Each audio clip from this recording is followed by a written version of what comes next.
ஆண்டவராக இயேசு கிறிஸ்துவின் நாமத்தில் என் அன்பின் வாழ்த்துக்கள். இந்த காலை வேளையில் நம்முடைய தியானத்திற்காக நாம் தெரிந்து கொள்கிற வேத வசனம் யோவான் எழுதின சுவிசேஷம் 14ஆம் அதிகாரம் 27ஆம் வசனம். உங்கள் இருதயம் கலங்காமலும் பயப்படாமலும் இருப்பதாக. உங்கள் இருதயம் கலங்காமலும் பயப்படாமலும் இருப்பதாக. இயேசு சொன்னார், நான் உங்களுக்கு சமாதானத்தை வைத்து போகிறேன், என்னுடைய சமாதானத்தையே உங்களுக்கு வைக்கிறேன், உலகம் தரக்கூடிய சமாதானம் அல்ல. உங்களை இருதயம் கலங்காமலும்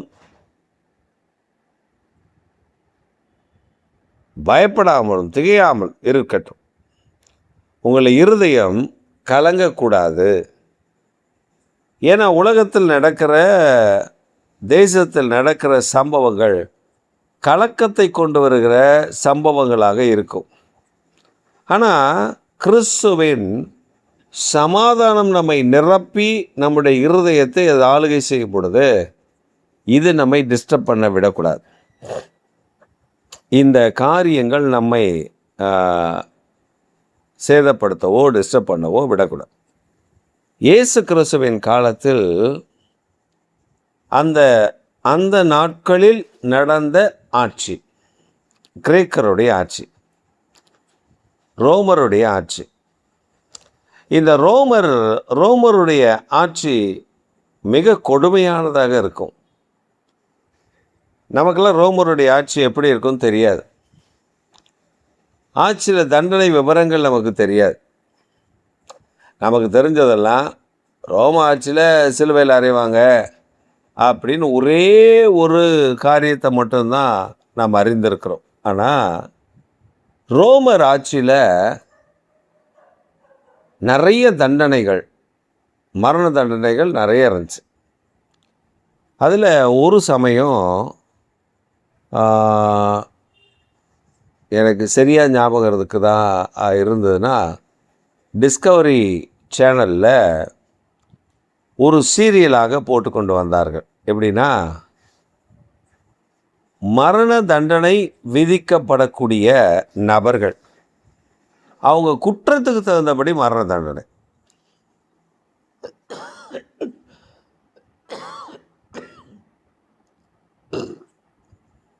அதில் ஒரு வகையான மரண தண்டனை எப்படின்னா, அதை பொம்மைகளை வைத்து அவர்கள் செய்து காண்பித்தார்கள். எல்லாத்துக்குமே பொம்மைகள் தான் இருக்கும், அதை வைத்து செய்து காண்பித்தார்கள். அதில் பார்த்தீங்கன்னா, ஒரு கட்டையில், சிலுவையை போன்ற ஒரு கட்டையில் ஒரு மனிதனை கட்டி வைத்து விடுகிறார்கள்.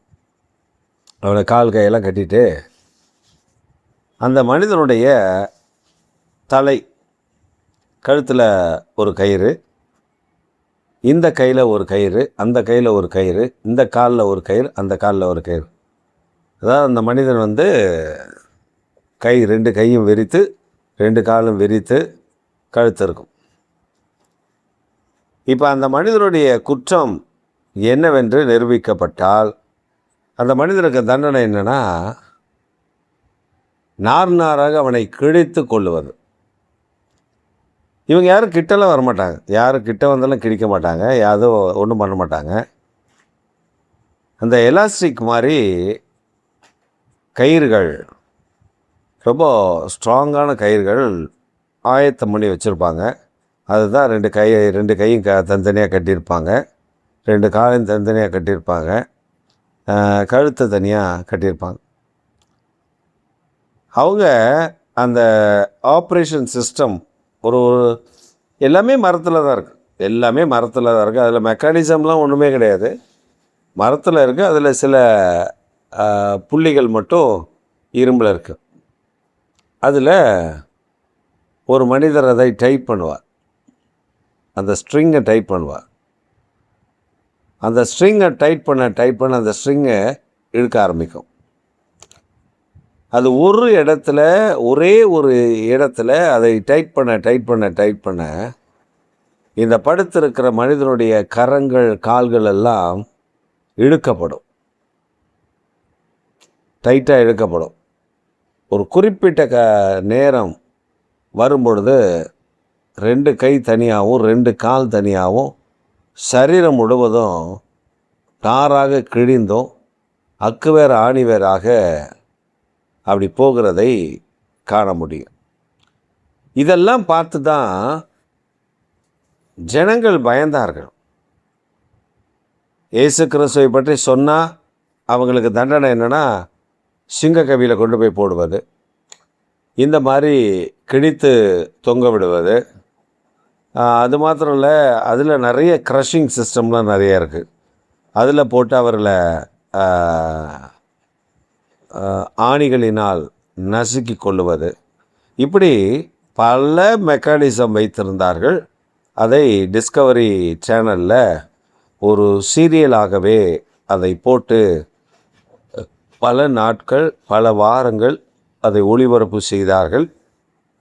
அதில் ரோமர்களுடைய தண்டனை விவரங்கள் என்று அதை போட்டிருந்த பொழுது நான் அதை பார்க்க ஆர்வம் கொண்டு பார்த்த பொழுது தான் நிறைய தண்டனை விவரங்கள் தெரிந்தது.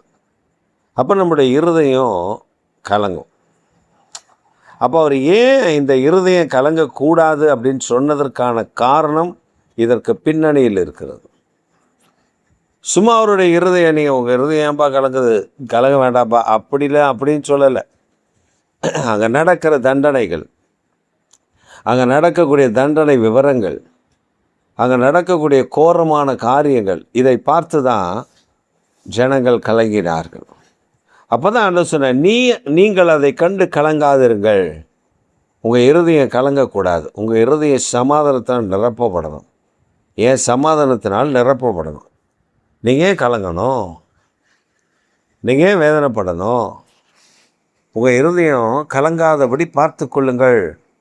தைரியமாக இருங்க. நான் தானே என்னுடைய சமாதானத்தை உங்களுக்கு வைக்கிறேன். உலகம் தரக்கூடிய சமாதானத்தை அல்லவா, ஏன் சமாதானத்தை உங்களுக்கு தருகிறேன்னு சொல்லி கொண்டு போனாரே, இந்த இயேசுவின் சமாதானம் தான் இந்த கலக்கத்திலிருந்து நம்மை பாதுகாக்கும். இதுதான் இன்றைக்கு நமக்கு தேவை.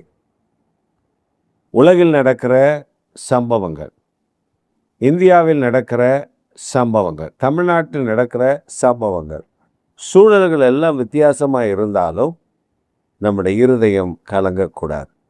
ஏன்னா தேவனாகிய கர்த்தர் நம்மோடு இருக்கிறார். அவர் சமாதானத்தை நமக்கு தந்திருக்கிறார்.